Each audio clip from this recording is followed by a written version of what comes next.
അപകടനില തരണം ചെയ്തിട്ടുണ്ട്. ഇപ്പോൾ അപകടത്തിൽപ്പെട്ട വിദ്യാർത്ഥികളുടെ ഫോട്ടോകൾ ആണ് ഇപ്പോൾ മീഡിയ വൺ സ്ക്രീനിൽ കാണുന്നത്. അപകടത്തിൽപ്പെട്ട് മരിച്ച വിദ്യാർത്ഥികളുടെ ഫോട്ടോകളാണിപ്പോൾ മീഡിയ വൺ സ്ക്രീനിൽ കാണുന്നത്. മുഹമ്മദ് ഇബ്രാഹിം, മുഹമ്മദ് ജബ്ബാർ, ദേവാനന്ദ്, ശ്രീദീപ്, ആയുഷ് എന്നിവരാണ് മരണത്തിന് കീഴടങ്ങിയത്. സന്തോഷത്തോടു കൂടി സിനിമയ്ക്ക് പോയ സഹപാഠികൾ, ഒരുമിച്ചുല്ലസിച്ച് തമാശ പറഞ്ഞൊക്കെ സിനിമയ്ക്ക് പോയ 11 പേർ, അവർ അപ്രതീക്ഷിതമായി ഒരു അപകടത്തിലേക്ക് ആ വാഹനം തെന്നിമാറുന്ന കാഴ്ച. അത്യന്തം ദാരുണമായൊരപകടം. അതിൽ ആ സഹപാഠികൾക്കൊപ്പം ഉണ്ടായിരുന്ന 5 പേർ ഇന്നവർക്കൊപ്പമില്ല. മരണത്തോട് മല്ലടിച്ചുകൊണ്ട് 6 പേർ ആശുപത്രിയിൽ കഴിയുന്നുണ്ട്.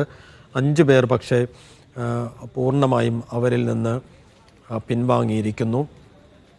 മൊത്തം 11 പേർ ആ കാറിലുണ്ടായിരുന്നു. 5 പേർ, അതിൽ 2 പേർ തൽക്ഷണം മരിക്കുകയും ബാക്കി 3 പേർ ആശുപത്രിയിലേക്ക് കൊണ്ടുപോകും വഴിയും മരണത്തിന് കീഴടങ്ങുന്നു. 6 പേർ ചികിത്സയിൽ കഴിയുന്നു. ഒരാൾ അതീവ ഗുരുതരാവസ്ഥയിലുണ്ട്. 2 പേർ ഇപ്പോൾ അപകടാവസ്ഥ തരണം ചെയ്തിരിക്കുന്നു. 3 പേരുടെ സ്ഥിതി ഏറെക്കുറെ ജീവിതത്തിലേക്ക് തിരിച്ചു വരുന്ന അവസ്ഥയിലാണെന്ന് നേരത്തെ സലാം പറയുന്നുണ്ടായിരുന്നു. അത്രയും ആശ്വാസം. പക്ഷേ 5 പേരെ നമുക്ക് നഷ്ടമായിരിക്കുന്നു. നന്നേ ചെറുപ്പം ഉള്ള വിദ്യാർത്ഥികളാണ്. MBBS ഫസ്റ്റ് ഇയർ ആണെന്ന് ഓർക്കണം. ആ നിലക്ക് ജീവിതത്തിൽ വലിയ സ്വപ്നങ്ങൾ കണ്ടുകൊണ്ട് പഠനത്തിലേക്ക് ഇറങ്ങിയ മെഡിക്കൽ വിദ്യാർത്ഥികൾ, വളരെ സന്തോഷത്തോടു കൂടി സിനിമയ്ക്കിറങ്ങിയവർ, സഹപാഠികൾ ഉല്ലസിച്ച് തമാശ പറഞ്ഞ് സിനിമയിൽ എത്തുന്നതിന്, ടാക്കീസിലേക്ക് എത്തുന്നതിന് മുമ്പേ വലിയൊരു അപകടത്തിലേക്ക് കലാശിക്കുന്ന അത്യന്തം ദുരന്തപൂർണമായ ദാരുണമായൊരു കാഴ്ച. KSRTC ബസ്സിലേക്ക് ഇടിച്ചു കയറുകയായിരുന്നു ആ വാഹനമെന്നാണ് ദൃക്സാക്ഷികൾ പറയുന്നത്. പരമാവധി 8 പേർക്ക് സഞ്ചരിക്കാവുന്ന ആ കാറിൽ 11 വിദ്യാർത്ഥികൾ ഉണ്ടായിരുന്നു. സാധാരണഗതിയിലൊക്കെ നാട്ടിൻപുറങ്ങളിൽ അങ്ങനെ സംഭവിക്കാറുള്ളതാണ്. കാരണം അത്രയും ഒരുമിച്ച് പഠിക്കുന്നവരാകുമ്പോൾ അവർക്ക് അത്രയും അഡ്ജസ്റ്റ് ചെയ്തൊക്കെ യാത്ര ചെയ്യാൻ കഴിയും. പക്ഷേ കനത്ത മഴയുണ്ടായിരുന്നിരിക്കണം. പഴക്കമുള്ള വാഹനമാണ്. സ്വാഭാവികമായും അതിൻ്റെ ടയറിനും പഴക്കമുണ്ടാകണം. ഒരു പക്ഷേ ചെറിയ വേഗത്തിലായിരുന്നിരിക്കണം. തെന്നി മാറിയിട്ടുണ്ടാവണം.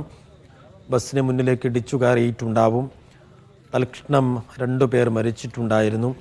ആ വാഹനം ബസ്സിനടിയിലേക്ക് കയറിപ്പോയ നിലയിലായിരുന്നു എന്നാണ് ദൃക്സാക്ഷികൾ പറയുന്നത്. വെട്ടിപ്പൊളിച്ച് ആ വാഹനം പുറത്തേക്ക് എടുത്തപ്പോൾ തന്നെയും 2 പേർ പൂർണ്ണമായി മരിച്ച അവസ്ഥയിലായിരുന്നു ദൃക്സാക്ഷികൾ പറയുന്നുണ്ട്. ആ വാഹനം കാണുക പൂർണ്ണമായും തകർന്ന അവസ്ഥയിലാണ്. ഒരു ടവേര കാർ തന്നെയാണോ എന്ന് തിരിച്ചറിയാൻ പോലും ആകാത്ത രീതിയിൽ പൂർണ്ണമായും തകർന്നു പോയ ഒരു കാറ് കാണാം. ആ കാറിനകത്താണ് 11 സഹപാഠികൾ. അവർ ഒരുമിച്ച് കളിച്ചു ചിരിച്ചു തമാശ പറഞ്ഞ് സിനിമയ്ക്ക് വേണ്ടി ഇറങ്ങിയത്. ഇപ്പോൾ അവരിൽ 5 പേർ അവർക്കൊപ്പമില്ല. മറ്റ്6 പേർ ജീവന് വേണ്ടി മല്ലടിക്കുന്ന അവസ്ഥ. അങ്ങേയറ്റം ദുരന്തപൂർണമായ അവസ്ഥ. ആലപ്പുഴ മെഡിക്കൽ കോളേജിന് മുന്നിൽ അവരുടെ സഹപാഠികൾ, ഉറ്റവർ, കുടുംബാംഗങ്ങളൊക്കെ അങ്ങേയറ്റം അലമുറയിട്ട് കരയുന്ന അവസ്ഥ നേരത്തെ ഞങ്ങളുടെ റിപ്പോർട്ടർ പറയുന്നുണ്ടായിരുന്നു.